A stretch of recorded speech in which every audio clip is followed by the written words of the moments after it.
Hey, what's up, everybody? It's Chevy Daniels. I don't usually do these. They're not usually my thing to do, but I decided with the increasing number of views on the website, I should start doing a video every once in a while and seeing where it goes. If it goes somewhere decent, I'll keep doing it. If not, I won't. Just want to talk for a minute about the Richie Incognito case.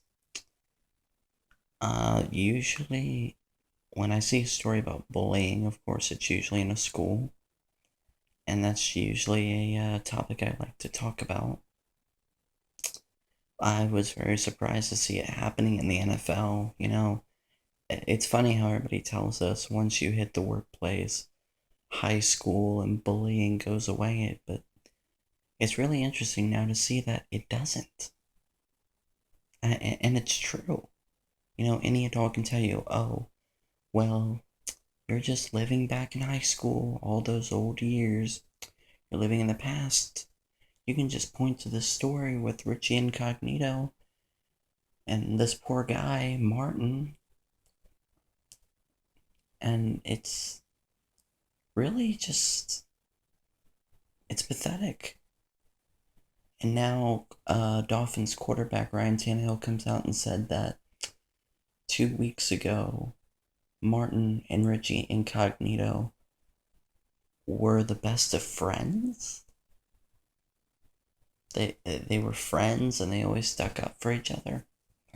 And of course, sexuality and racism has been played in all of this. And of course, Martin has checked himself into a medical facility to cope with the emotional distress he's feeling. I just think this is so wrong. And I think what makes it even wronger are those that sit there and said he should have stood up.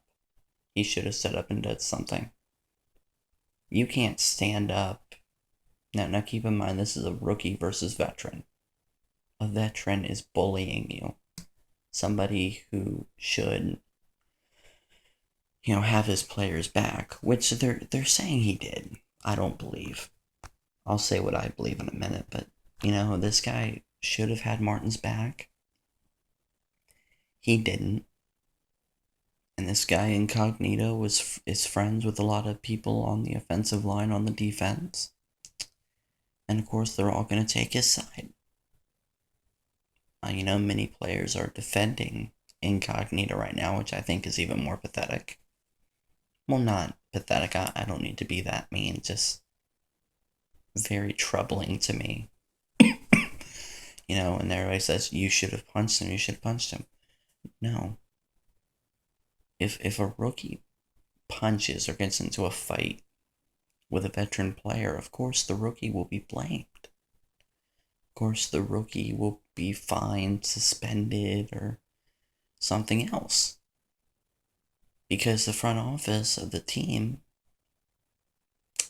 is going to listen to the veteran and the rest of the team that backs the veteran up.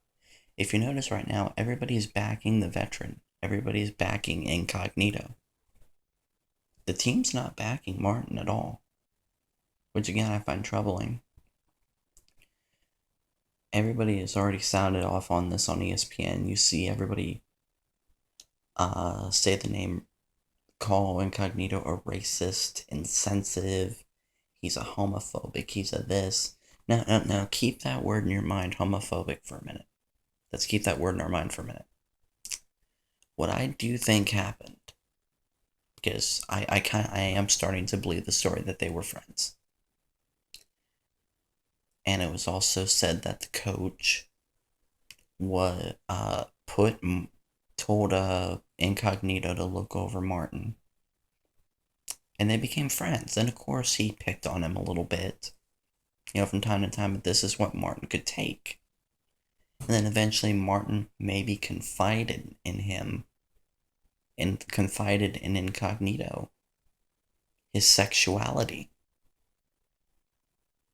And then Incognito, possibly a homophobic himself, doesn't know how to deal with that type of person increased the bullying and actually started to be spiteful and hateful. And then, of course, the part where the lunchroom scene where, very high schoolish, that they invited Martin to sit with them and then got up and said, have a nice lunch. Maybe at the beginning it was just simple little ribs, but I think at the end, sexuality definitely came into play. I think Martin said, hey, I'm bisexual, or hey, I'm gay, to Incognito, and he took it the wrong way. I mean, the voice messages prove something, because no human being talks to another human being like that, unless you're crazy. Well, everybody, I better go. I wish the best for Martin. And I really think this is proof that bullying happens all around the world, no matter where you are, no matter what you're doing. You could be a race car driver and you can get bullied.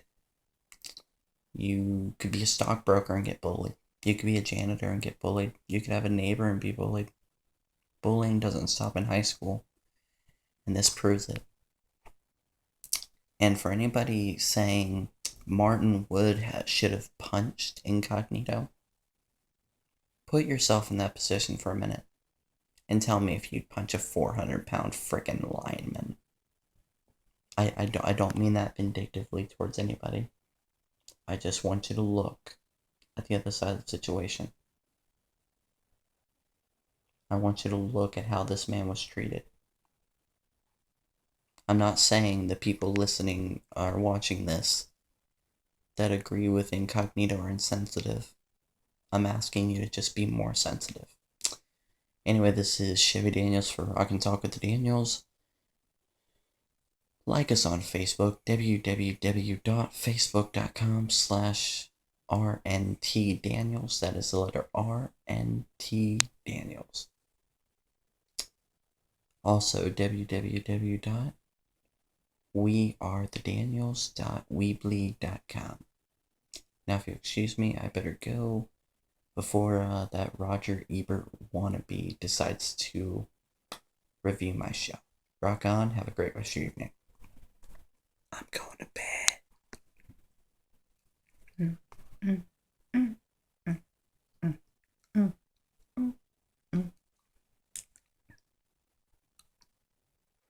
Seeing how many weird tongue things I can do. Anyway, peace. Remember, wearethedaniels.weebly.com. You can check out my interview with erotic fiction novelist VC with her novel coming out, Man on Top of the World, and her other book coming out this February, I believe, All That Glitters. Also, in just a few days, I'll be posting my interview with the people from the British Bulldog Hall of Fame petition. And one more little nugget of surprise I want to give people. I may or may not. I'm not sure. I have no clue yet. This is in the works.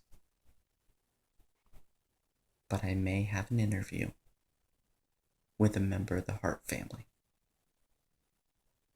That's right, I'm talking the Hart family, one of the most famous families in all of wrestling.